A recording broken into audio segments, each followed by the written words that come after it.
Hello, everybody. It's your boy JCG. Welcome back to the lounge. So far on the channel, I've covered mainly movie-related stuff that's been going on. I did a review for the recent Black Panther sequel, a trailer breakdown for Transformers Rise of the Beast, and I even gave my thoughts on the whole Henry Cavill Superman controversy. But right now, I want to switch gears a bit and move on to video games for the next few videos that I got coming up. And one of those video games that's going to be the topic of today's video is the upcoming Street Fighter 6. For those of you that don't know, I am a fan of fighting games.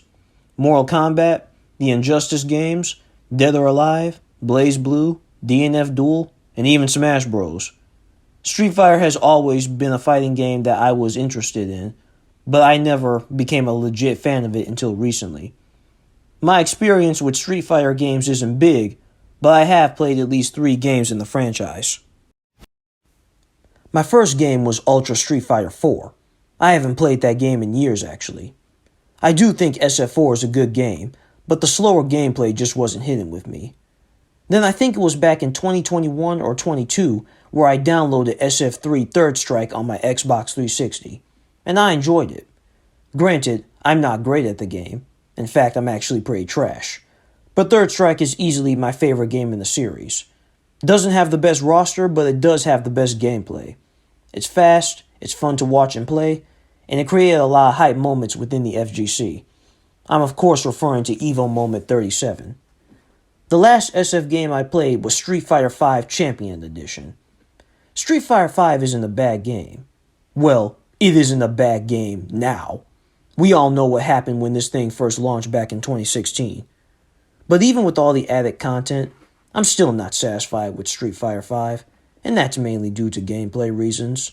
Street Fighter 4 slowed things down, but SF5 just continued the slow-paced gameplay, only this time it just felt worse.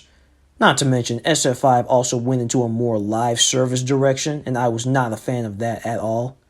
On top of the gameplay not being that fun in terms of playing or watching, and the live service element, it just wasn't a beginner-friendly fighting game.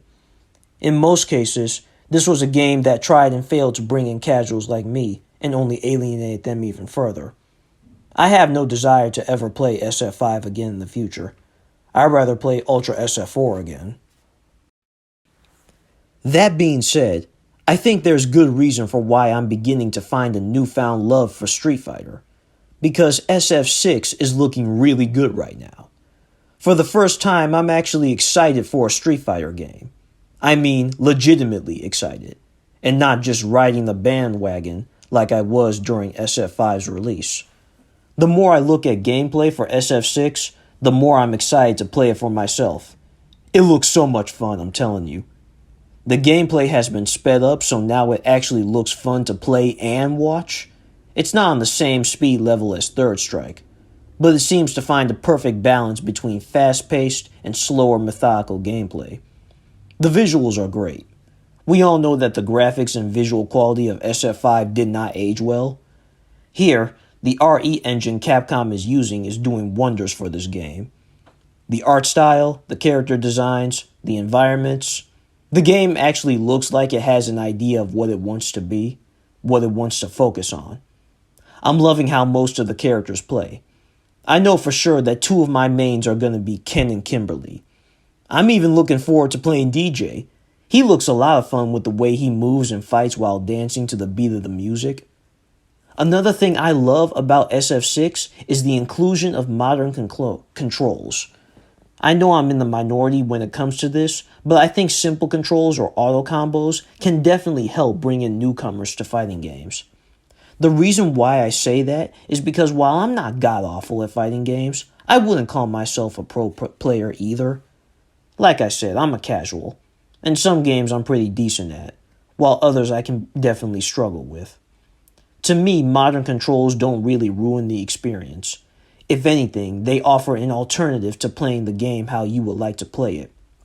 If you're like me, and you can't always memorize or get a grasp of the older classic control style and it seems confusing, then you always have the option of the more simple control style, where certain combos and specials only require just a few button presses, and not a long string of directional inputs.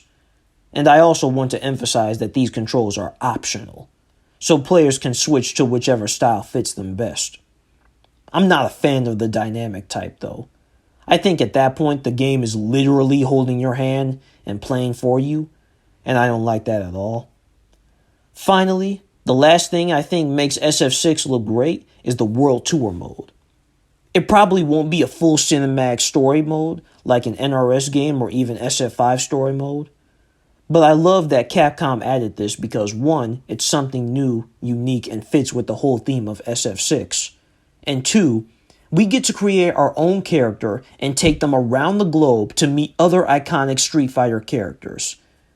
This seems like a great way to get you, the player, involved in the overall Street Fighter plot, and I'm all for it. Street Fighter 6 is getting closer and closer, and I, for one, cannot wait when it drops. I'm going to talk about more FGC stuff in the coming months, maybe even do a review of SF6 when it comes out. I hope an open beta for PS4 comes out before release so I can actually try it.